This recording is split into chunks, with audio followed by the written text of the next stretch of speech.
ನಮಸ್ಕಾರ ರೈತ ಬಾಂಧವರೇ.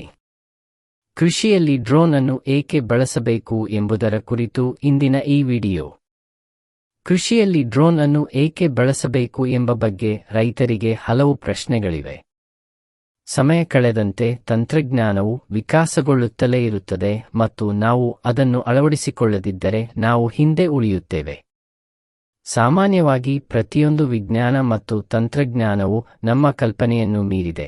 ಯಾವುದೇ ವಿಷಯ ನಮ್ಮ ಕಲ್ಪನೆಯನ್ನು ಮೀರಿದ್ದರೆ ನಾವು ಅದನ್ನು ಸುಲಭವಾಗಿ ಸ್ವೀಕರಿಸುವುದಿಲ್ಲ. ಅದೇ ರೀತಿ ರೇಡಿಯೋ, ಟಿವಿ, ಏರೋಪ್ಲೇನ್, ಟೆಲಿಫೋನ್ ಪರಿಚಯಿಸಿದಾಗ ಎಲ್ಲರೂ ಅದನ್ನು ಸುಲಭವಾಗಿ ಸ್ವೀಕರಿಸಲಿಲ್ಲ.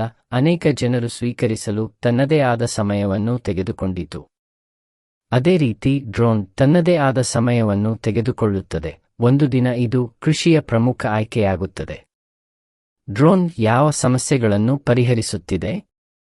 ಮೊದಲನೆಯದಾಗಿ ಆರೋಗ್ಯ. ಅನೇಕ ರೈತರು ತಮ್ಮ ಕಣ್ಣುಗಳು, ಚರ್ಮ ಮತ್ತು ಒಟ್ಟಾರೆ ಆರೋಗ್ಯಕ್ಕೆ ಕಠಿಣವಾದ ರಾಸಾಯನಿಕಕ್ಕೆ ತಮ್ಮನ್ನು ಒಡ್ಡಿಕೊಳ್ಳುವ ಮೂಲಕ ತಮ್ಮ ಆರೋಗ್ಯದ ಮೇಲೆ ಕೆಟ್ಟದಾದ ಪರಿಣಾಮ ಬೀರಿದೆ.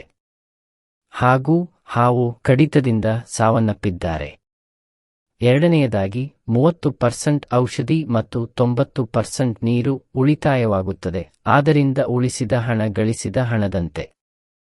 ಮೂರನೆಯದಾಗಿ ಕೂಲಿಕಾರರ ಸಮಸ್ಯೆ. ತಿಂಡಿ, ತೀರ್ಥ, ಬೇಡಿ, ಗುಟ್ಕಾ ಇದು ಕೊಡುವುದರ ಜೊತೆಗೆ ಅವರ ಬಾಗಿಲನ್ನು 100 ಬಾರಿ ತಟ್ಟಬೇಕು. ಒಮ್ಮೆ ಪ್ರಯತ್ನಿಸುವುದರಿಂದ ಯಾವುದೇ ಹಾನಿ ಇಲ್ಲ. ಕುರುಡಾಗಿ ನಂಬಬೇಡಿ. ಒಮ್ಮೆ ಡ್ರೋನ್ ಬಳಸಿ ಮತ್ತು ಫಲಿತಾಂಶವನ್ನು ನೋಡಿ.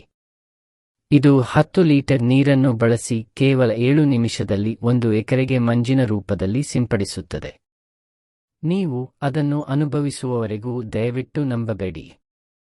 ಆದರೆ ಅದನ್ನು ಅನುಭವಿಸಲು ಒಮ್ಮೆ ಪರೀಕ್ಷಿಸಿ.